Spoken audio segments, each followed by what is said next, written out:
បាទយើងបងប្អូនទាំងគ្នានៅជួបជាមួយខ្ញុំនៅទូរទស្សន៍ហើយសូមបង្ហាញសេចក្តីមួយតែទៅយើងដោតទៅលើខាងផ្នែកផ្នែកខ្លួនដល់ពីខាងក្រៅគឺដើម្បីឲ្យធ្វើឲ្យផ្នែកមិនចូលទៅក្នុងក្រោយអញ្ចឹងសម្រាប់បងប្អូនអាចជាមួយគឺset up បងប្អូនអាចចូលបិទជើងបណ្ដឹងទៅរបស់យើង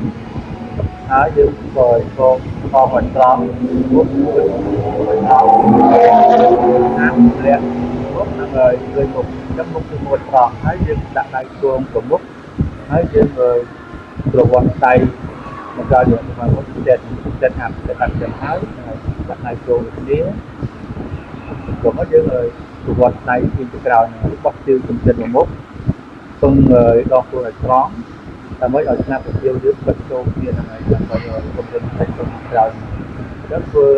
អាចធ្វើជា10ឬទៅ15ដងបាទហើយក្នុងម្ដងយើងអាចពិសេសទាំង3សេតក្នុងមួយសេត10ទៅ15ដងហ្នឹងហើយទៅធ្វើចឹងពីរឿងអត់ដែរដើម្បីឲ្យជួយសាច់ក្នុងក្នុងយើងខាងក្រោយហ្នឹងសូមអរគុណសូមជម្រាបលាបាយបាយ